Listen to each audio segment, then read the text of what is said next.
What's up, my girlies? Welcome back to another video. It is your girl T. If you are new here and just clicking onto this video, don't forget to like, comment, and subscribe. If you are a girly, you already know the vibes. Welcome back to Life of a Small Creator. This is episode 6. And I'm going to take you guys along with me and we're going to edit a video together.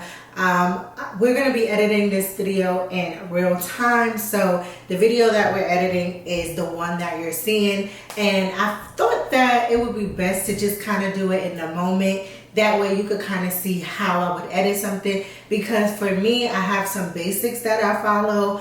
But for me, I kind of just go off the dome. Like my creativity just comes like in the moment. I do write my footage out, my scenes out. However, you know, when I'm in the mood and when I'm editing, things tend to change. So I thought it would be a perfect opportunity for you guys to see how I edit. So on today's video, we're going to be editing with the Capcut Desktop Pro version. So if you are familiar with that editing site, this video is best for you. Also, if you are interested in learning how to edit on Capcut, then this video is also best for you. So stick around and watch me edit this video. And first, we're just pretty much going to start off with exporting the video.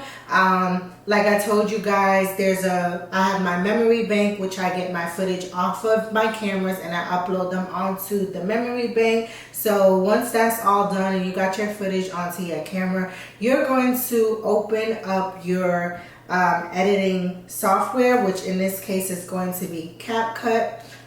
You're going to start a new clip. And on that new clip, you're going to then get all of your files, anything that you think that you want to add to this video. So that's how we're going to do it. And for me, like I said, I add everything to my backup files. You can take it right off of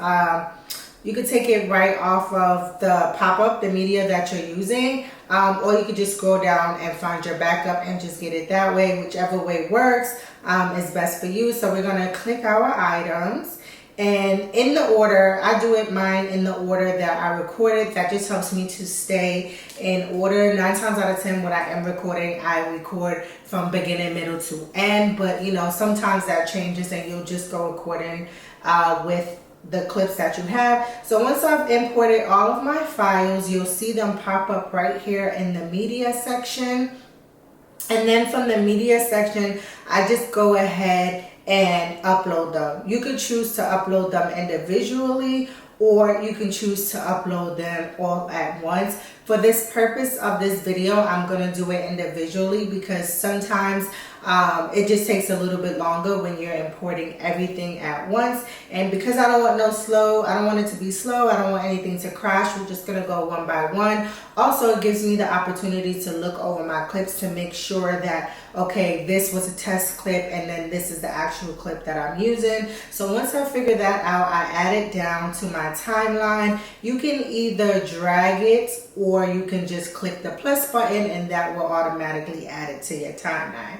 So once I add it to my timeline, I'm pretty much able to just look at it right here on the player screen. I also have the option to make it bigger. When I'm editing and rough drafting, I tend to leave the screen a little bit smaller because it helps me to see my clips. Once you get a few clips in there, you'll be able to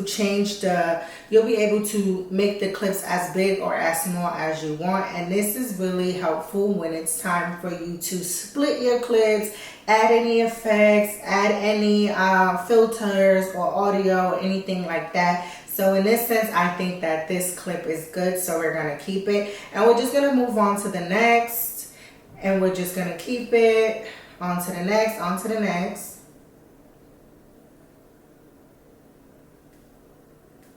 Now that I have all of my clips that I think I'm going to end up using, I like to put them together. So this is how I make it bigger or smaller. So I'm just going to show you that again right here.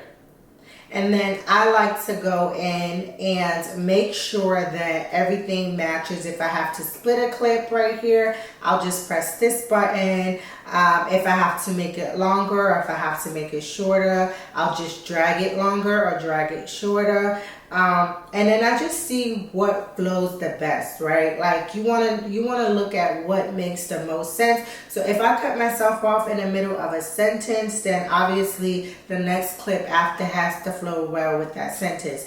And the same as B-roll, right? So if I'm using my B-roll and I want to make a clip slower or faster, I will just adjust it from there. So now that I have all of my clips and I feel like they're all in the right place, I feel like everything looks good, we're going to go in and start. This is where I start getting creative. So if I feel like this clip needs to have a filter, or if this clip needs to be color graded or anything like that, I'm gonna take the time to do that. When it comes to my B-roll, and because I'm making this more of a cinematic feel and I want you guys to be in a mood when you're watching it, lighting is very important. So I filmed in a lighter setting, in a darker setting, and then I'm gonna also go in and I'm going to go, let's just see here. Once I go in, I am going to highlight the screen and I'm going to go over and select adjustment. Once I select adjustment, it gives you all type of like auto options, which is under your basic options. But I continue to scroll down to my color and temperature, saturation, and all of that. This is how I get a cinematic look. So I have a bunch of presets here, so you can either just go to your presets of some of your favorites, but in this case I'm just gonna go ahead and type in my favorites so that you can see how I do my temperatures, what number I'm using on this specific thing. If it's too fast for you, no worries. Again, I'm gonna have a cinematic video coming up, so you don't have to worry about that. But yeah, so once I get it to my liking, I can then either choose to add a filter. So once you have it all, you would apply to all of your clips. And once you have it all, you then can go and add a filter if you like, which will be right under, right in your media section, right just above your media section, you'll see filters. You'll go and click that. In this case, I know I'm going for a more cinematic feel. So as you can see, I already have a bunch of recent searches because I have been into my cinematic bag lately. And so I just go ahead and click cinematic filter, and then I have so many to choose from. And once I get the vibe right and the feel right, if I do need a filter, I'll just add that, whichever one. I try to stay consistent throughout the B-roll so that it all looks like one scene and it all looks like it's happening in the same moment. That's going to help the viewer. That's going to help the viewer stay tuned and understand what's going on. It just makes it cohesive and brings it all together. So once I found my filter that I want to use, and I set the tone of how I want the background to look, my colors are good, my filters are good, my lighting and everything is to the way that I like it, I then like to go in and start to add a title. So I like to add some sort of text over my opening video, and 9 times out of 10, because this is a series, it's usually a title. So I have a bunch of presets here that I go to when I go to add text. And then I just kind of scroll down to my presets and it'll show me all of the recent ones that I've used. And then also you can play with it a little bit. You can go down to text templates, and then it has a bunch of different ones. It has some of my favorites trending. So I'm gonna go to my favorites, and lately I have been really liking this one. I'm torn between two, but lately I've been liking this specific one. So I'm just gonna go ahead and click it, and then 9 times out of 10 I just go ahead and write the title. So today the title of this video is going to be like of a small creator, come edit with me, or whatever the case, whatever your title is going to be. So yeah, so I have that, and once I get my title, I get it to the size that I want, the font that I want. I then go in and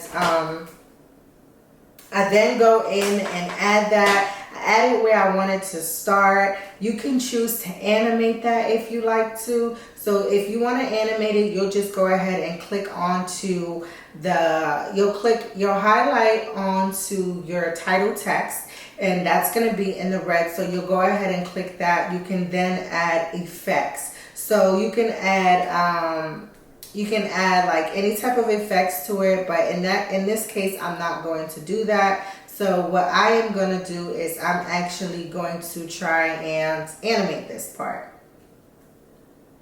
So animate is just basically like, you know, if you wanted to slide in, if you wanted to slide out, or anything like that. So in this case, I'm not going to actually do anything with that because I just feel like I like it the way that it is. So we're just gonna go ahead and leave that alone. Then once I get from the title, the next thing that I like to do is add my transitions.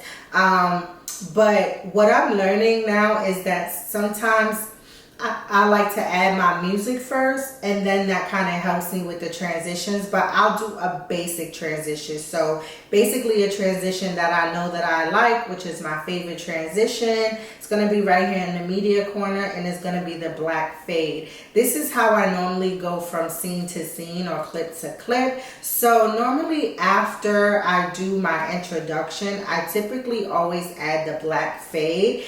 And I'm going to press that, and once you do, it allows you to clip how long you want it to be. So if you want it to be longer or shorter, depending on how you want the scene to flow, you can then adjust that right here on your right hand side. Well, on the left hand side of the screen, I'm sorry. And so once you do that, you can select how you want it. After I add my transition, I still kind of go in and tweak that. Opening section. So what I do typically when I do my opening section, I add any type of effects, any sound effects that I need. In this case, let's see. In this case, I will not be adding any sound effects. Oh, actually, yes, I might add a few sound effects in here. Sometimes I like to keep the audio going or not. It just depends on the song. So after we got the title and we got the title, we got the flow of what we want it to look like. There's no effects that I want to make to the action.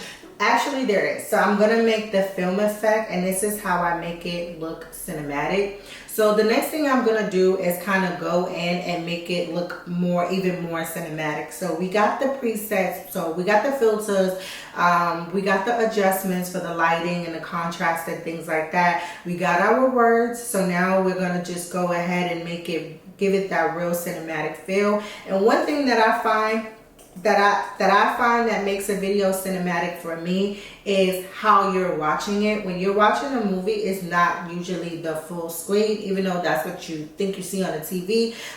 This is just a little edge. This is something that I like to add in. So it's one of my personal favorites, a personal little trick in a bag.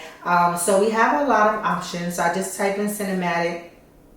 We have the open and close. We have the, we have the horizontal close. We have, let's see, which one else is my favorite? We have fade out, horizontal. We're going to go with the horizontal. We're going to go with the horizontal effect. Yeah, cinematic. I feel like I'm missing one here. That is my favorite, actually. I don't know where it is and why it's not popping up. I'm pretty sure I probably saved it as a favorite, so let's just go ahead and see. Again, you can go to any one of these categories and type in your favorites. Let me see. Let me type in film. I think it's under film frame. To give you some other options, which are pretty cool options. There we go. It's called movie. So we're going to favorite this. And I knew it was something different. So we're actually going to go with movie. That's my favorite one. So we're going to go ahead and add the movie over You can either add it, it depends on how you want to order it. I normally like to add it on top of the words.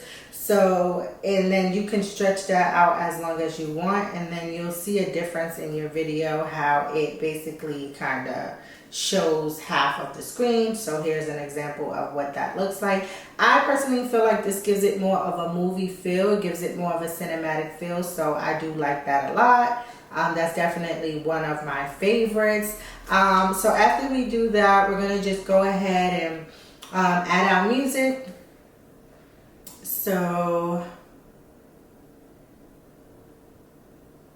yeah, so basically I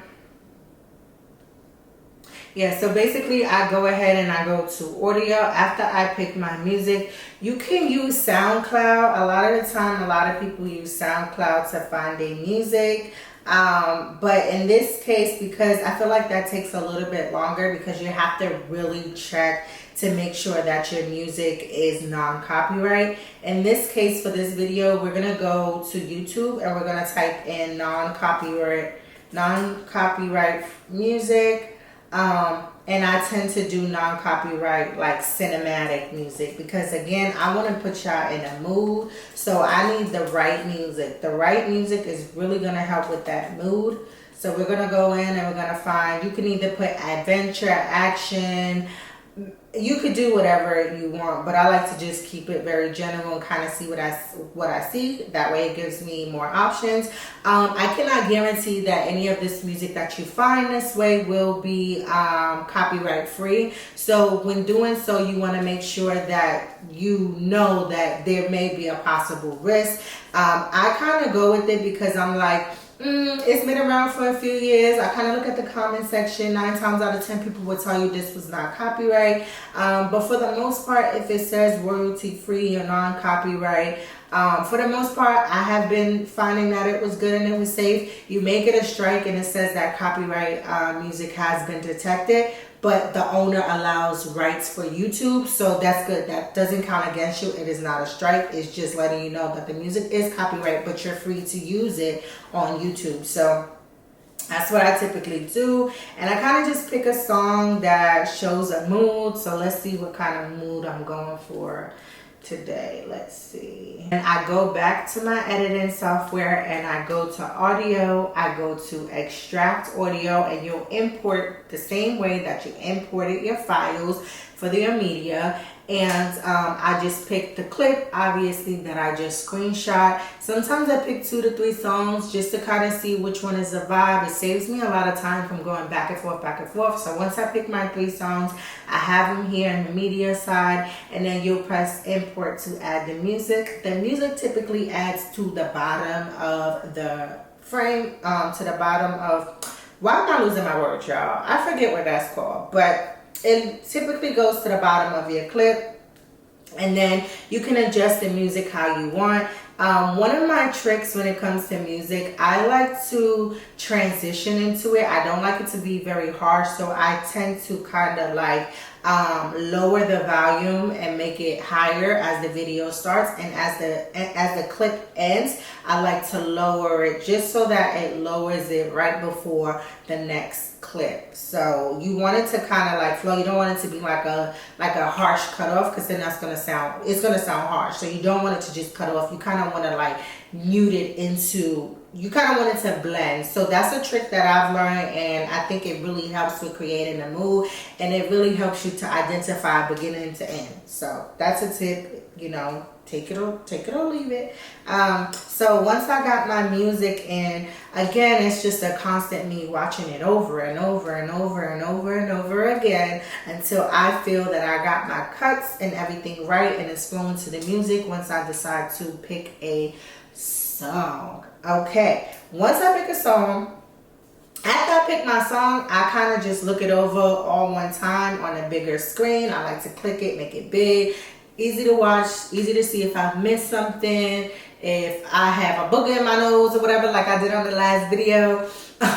Little things that I could do, or if I can't do nothing, I'll just kind of just leave it as is. If I'm like, okay, I'm not going back and getting another clip, it's your world, baby, so you allowed to do that.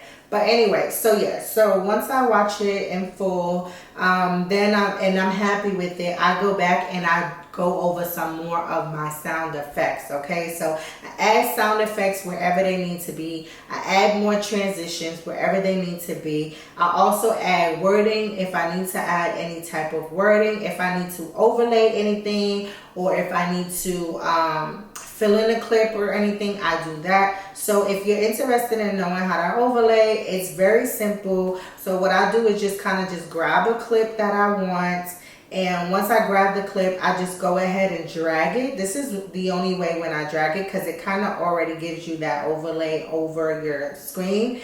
And then you just move the screen around here in your player section, and you can make it as big or as small as you want. Now, in the case of if you wanted these words here, for example, to be behind you, that same overlay clip that you added, you'll just line it up with the screen and make it exactly the same. And then you're gonna click your cutout section, and then you basically have to remove the background. So that's a trick that I learned recently. So you're gonna auto cut out. You have to wait for that to process though. Sometimes, I'm not gonna lie, I don't be wanting to do a lot of stuff because it be taking forever. So yeah, so now that you can see that I have the background removed on one of these clips, I just go ahead and drag in the other clip and just kind of like line it up. All right, just line it up, line it up, line it up until you feel like it is perfect. And then boom, you have the letters behind you. So that's best to do when you have like a pretty clear background, or it's not too much going on. It makes it easier. But also, if you wanted to add two of you, then you can also just keep that same option and then just add you over, and then you can adjust it to where you want, and that way the letters are behind you. So you can do that, or you can select the mask button. The mask button is a little harder to use, but it just takes time and practice, and you got it. The more time you have to play with it, the more time you have to basically perfect it. So using the mask option, you just kind of like cut out the areas that you don't want, or leave in the areas that you don't want. So example, like if I don't want to show me, I'll just move this over. If I do want to show me, or how much I want to show, like if I want to take out some of my legs, I could do that. And if I just want to show half of me, I could do that as well. And then once I have that set, then I can go in, if I like it, right? We're just playing with this. So if I like it, then I can go ahead and set that in. I can, you can feather it to kind of make it like kind of like, I don't know, feather is the exact word for it, but I don't know how you want to say it. But you can kind of like blend it in or darken it out however you want, and it should look a little something like this. Remember, this is just an example, so you can do that. And then if you want, you can also scroll, you can also click onto the clip, and then you could go back to basic, and then you can blend, or you can scale. So you can scale the size of what you want it to be. If you want it to be like a shadow, you can make it a shadow, or whatever the case may be. So I think that's a pretty cool option. It gives definition, it gives contrast. So that's another way to really make one of your scenes and clips pop. That's actually super cool. So it's actually something that I haven't really put into my videos, but I know how to do. So hopefully this is the video where that can happen. So we'll see at the end. You won't know, because 9 times out of 10 after this video, I'm going to go ahead and go back over it. So it's not probably going to be what you see here, but for the most part, this is the gist of it. And yeah, so then you can also change any type of speed or anything like that. So once I go ahead and add all that in, I got my words, I got my sound effects, I have my transitions, I have my clips, I'm going to go over and add my intro, outro. So remember how I told you to have that backup file? That's where I save my intro, outro. I kind of stopped using the intro because I kind of wanted to feel like a movie. So I'm going to go and I'm going to select my outro. Yes, I know I need an updated one, but this is the outro that I have. So I add it to the end of my clip. I cut it to where I like. And sometimes I let this music play into it, or sometimes I just, it has its own sound and I leave it like that. So once I go ahead and do that, we're going to go ahead and export. I always export my video in 4K. Because this one has a little bit more of a cinematic feel, I'm going to go ahead and export it in 24 frames per second. Just because some of the clips that I have in the beginning, I want it to be slower, and there's not a lot of action here. So I think that the 24 frames per second will flow pretty nicely with this video. So we're just going to go ahead and do that. And yeah, and then after that, after I have that, I just go ahead and I upload it to YouTube. I select my titles. I write my titles. I write down my hashtags and everything. All of that is already here in my phone. So once I add it to YouTube, I go ahead and add in all of that information. And then of course you just press upload and you kind of just wait for your video to go live. And you make sure you be present. And you make sure you comment, respond back to comments and all of that. But anyway, I did not want to keep this video too long. I hope that was a basic tutorial for you. I hope, you know, you can do something with the little bit that I shared with you. If you like this kind of video, give it a thumbs up. Make sure you subscribe to the channel and put in the comment section if you want a more in-depth video of this. I could definitely do that. So once again, I appreciate you ladies for coming back to my channel and watching this video. And I'll see you guys on next week's video. Love you. Bye. You can trust in me. I can. You said